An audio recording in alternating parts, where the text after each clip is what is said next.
Então, através dos 12 Passos de Narcóticos Anônimos, eu fiquei na clínica lá estudando durante 5 meses. E foi até bem interessante, porque o meu pai também estudou a programação de Laranon, que é da família do usuário. Porque a família acaba vivendo em função também do usuário, né? Então cria uma codependência, a gente chama de codependência. E meu pai, então, por ele ter estudado, ele me ajudou muito no sentido de... Quando eu saí da comunidade, eu falei pro meu pai, pai, eu tô pensando em voltar para casa.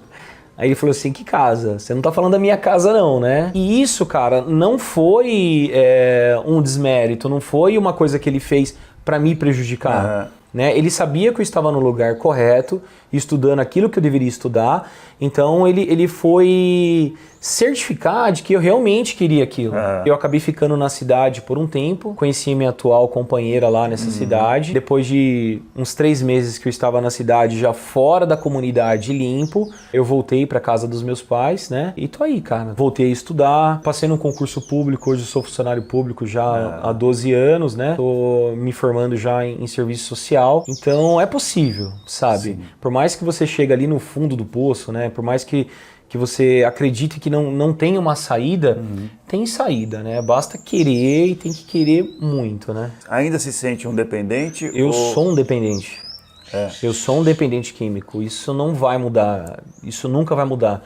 Independentemente do tempo que eu tiver fora das drogas, eu sou um dependente químico. O que eu fiz foi optar por estar em abstinência. Eu sei que se eu voltar, se eu tomar uma dose, como dizem os alcoólicos anônimos, né? O pessoal do Alcoólicos Anônimos, ou se eu usar uma dose de drogas, eu vou voltar para aquele ponto. Porque eu já conheço os caminhos, né? Nossa vela vai queimando, né? Então quando você para de usar, você não reconstitui sua vela. Você só apaga. Você entende? Então se você acender de novo aquela vela, vai dali para baixo. Isso nunca passa, né? Nunca passa. E as pessoas falam, pô, mas e aí como é que é? Você tem vontade? Você tem? Tenho, cara.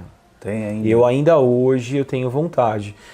Alguns anos atrás eu trabalhei pela prefeitura, né? Mas eu fiz muitos serviços no centro de São Paulo, próximo a Cracolândia, onde eu ficava, né? É perturbador. Só que a programação me deu força, sabe? Eu sei que aquilo ia acontecer comigo e eu aprendi a lidar com isso, né? O dependente químico, ele sente vontade.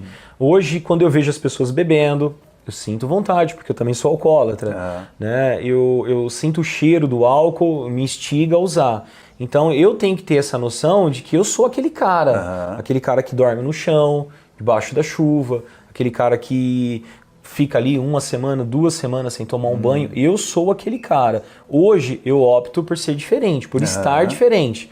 Mas eu tenho que sempre estar na minha cabeça que eu sou aquele cara lá. Teve uma vez, Lucas, até pra contar uma história, né? Teve um policial que ele foi me tirar de uma marquise. O cara tá me batendo, eu falei, senhor, o que tá acontecendo? O que tá acontecendo? Eu só tô dormindo. Um dos policiais olhou pra mim e eu acho que foi aquele momento que ele me identificou, sabe? Falou, pô, tô batendo no igual. E aí ele começou a conversar. Falou, pô, mas o que você tá fazendo aqui na rua? E aí a gente começou a conversar e caiu a ficha nele também, cara. Sabe? Caiu a ficha e é ser humano, né, cara? É ser humano que tá em dificuldade, que precisa ser cobrado como tal, ele tem que ser responsabilizado, porque a gente tem o costume, quando tá no uso de droga, de tentar culpar o mundo.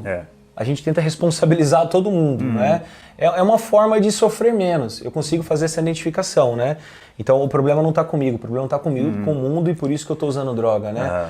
Mas é o ser humano que tá ali em sofrimento, isso tem que ser levado em consideração, né? Eu acho que tinha que ter um preparo melhor por parte da polícia, né? Eu não tô dizendo que é pra passar a mão na cabeça de ninguém, né? Claro, e nem que todo policial age dessa maneira, né? Mas que isso é uma realidade que acontece e que não ajuda em nada a pessoa que tá naquela situação. Isso é real. Então o que eu falo para as pessoas é que se eu conseguir hoje estar nessa condição, qualquer uma pessoa consegue, Lucas. Basta ter amor próprio, né, e um pouco de apoio, né, seja da família, seja do Estado. É lógico que a família é um ponto central, né, cara? Se você tiver o apoio da família, você consegue. Mas eu conheço outras pessoas que também teve um apoio, né, achou uma assistente social bacana, né, achou algum orientador ali que deu um suporte para ela conseguiu ficar limpa, né? Então, acho que é mais ou menos isso.